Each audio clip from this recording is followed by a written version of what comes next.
이제 세워놓으면은 얘네들끼리는 서로 찰기가 없어요. 세워놓는 순간 밑으로 쭉 다 흘러내려서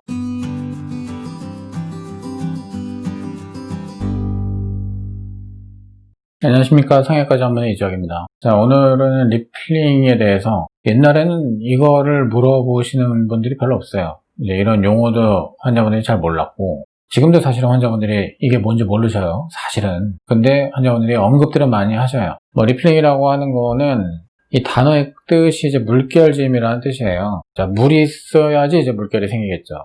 어떤 실리콘 젤 보형물이든지 간에 속 안에는 이제 반액체 상태의 물질이, 즉 젤이 이제 차있기 때문에 딱딱하게 고체 상태라고 하면은 리플링이라고 하는 건 있을 수 없겠죠. 그러나 유동하기 때문에 리플링이 생길 수가 있는 거예요. 겉에서 이렇게 보면은 이제 줄이 짝짝 가가지고 보이는, 리플링은 물결짐이라는 뜻인데 링클링이라고 하는 말도 있어요. 그건 주름짐이라는 뜻이고, 그 다음에 팔퍼빌러티라고 해서 만져짐이라는 것이 있어요. 자, 이게 전부 다 한 통 속의 문제들입니다. 그러니까 리플링 할 때 이제 비저블 리플링 이런 이야기도 하는데, 시각적인 부작용이라는 거를 얘기하는 거죠. 근데 촉각적인 이제 부작용, 요거는 팔퍼빌러티예요. 보이지는 않는데 이제 보형물이 속 안에서 우글쭈글한 이제 그런 것들이 손으로 만져지는 그런 경우가 있을 수 있는 거고, 비저블 리플링은 시각적으로는 뚜렷이 보이는데 자세에 따라서 영향을 또 이제 받는 그런 경향이 또 있을 수가 있어요. 우리가 정확하게는 리플링은 촉감적인 게 아니라 시각적인 걸 의미를 해요. 눈으로 우리가 이제 보이는 어떤 보형물의 물결짐, 리플링의 정체는 이 보형물이 너무 안 좋아서 리플링이 생겼다, 보형물이 너무 좋아서 이제 리플링이 안 생겼다, 이렇게 자꾸만 몰고 가는 사람들이 있는데 진실이 아니죠. 사실은 사람이 선자세에서 MRI를 찍어보면은 보형물 어떻게 되느냐면은 자, 이 상태로 있지는 않아요. 전부 다 자, 이렇게 여기저기 주름이 지거든요. 이렇게 주름이 질 수밖에 없어요. 물결짐이 생길 수밖에 없어요. 그냥 보형물 자체는 겉에서 관찰이 안 된다 뿐이지 항상 우리가 잡는 자세에 따라가서 이렇게 기울이면은 여기에 보형물 자체는 물결짐이 생기는 거예요. 문제는 그 물결짐이 바깥에서 보이느냐의 문제. 항상 이 물결짐이 바깥에서 안 보이고 얘 혼자 이러고 있으면은 우리는 이걸 신경을 안 쓰죠. 그러게 이제 바깥에서 보이는 경우가 생기기 때문에 우리가 이제 리플링 얘기를 하는 거예요. 링클링도 사실 리플링하고 이제 별 큰 차이가 없는 건데, 리플링은 이 보형물 자체가 접혀 있다거나 뭔가 잘못돼서 들어가 있는 그런 상황이 아니고 다 정상적인데, 이 젤이라고 하는 거의 특성 때문에 물결짐이 생기고 그것이 관찰되는 걸 리플링이라고 하는 거고, 링클링이라고 하는 거는 자, 의사가 예를 들어 방은 요만하게 만들어 놓고서 이따만한 거 구겨가지고 넣었다 그러면 폴딩이 생기겠죠.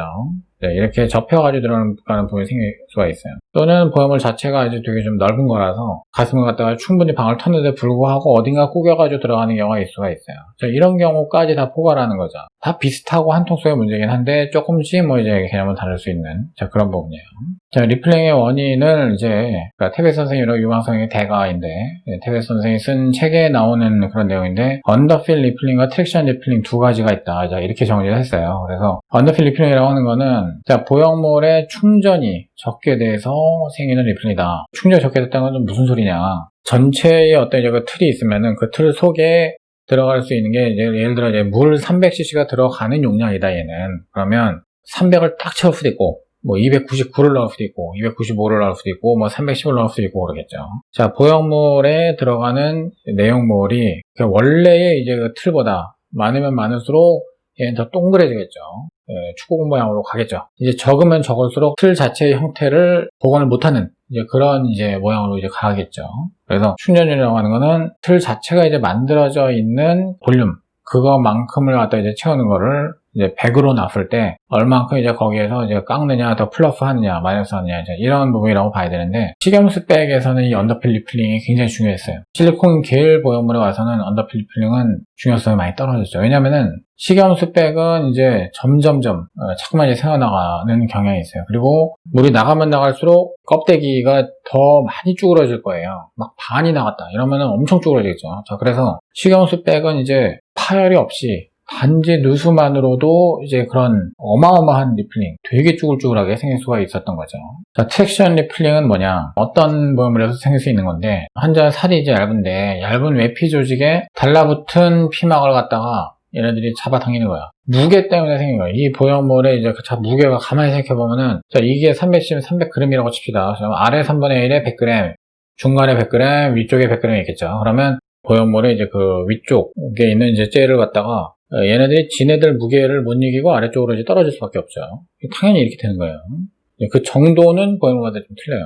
쉘을 갖다 끌고 내려오면서 이 쉘에 붙어있는 살까지 같이 이렇게 이제 끌고 내려오는, 그러면서 리플링이 생길 수 있는, 자, 그런 가능성을 주는 거다. 트랙션 리플링은 어떤 보형물에서도 모두 생길 수 있는 것이고, 언더필 리플링은 주로 사실은 생리식염수하고 상관이 있고, 실리콘 젤백에서도 이제 생길 수 있기는 하겠지만은, 테베스 선생이 이제 ALCL 때문에 지금 판매가 금지된 엘러간의 나트레 410, 요거를 디자인했던 의사예요. 엘러간이 키 닥터였었는데, 이 엘러간의 나트레 410을 갖다가 이제 만들 때 가장 역점을 둔 게 이제 폼 스테이블이라고 그래가지고 단단하게 채우는 거를 역점을 두고서 이제 사실은 개발을 했었죠. 그래서 이와 같이 이제 그 필링을 갖다가 최단으로 해놓는 것이 이제 리플링뿐만이 아니라 이제 유방 모양을 잠돼 있어가지고 되게 중요하다. 뭐 이제 이런 것들이 테베스 선생의 어떤 지론이었기 때문에 그런 이야기입니다, 사실은. 리플링은 이렇게 간단히 얘기하고서 끝낼 수는 없어요. 훨씬 더 많은 요건들이 사실은 관여를 합니다.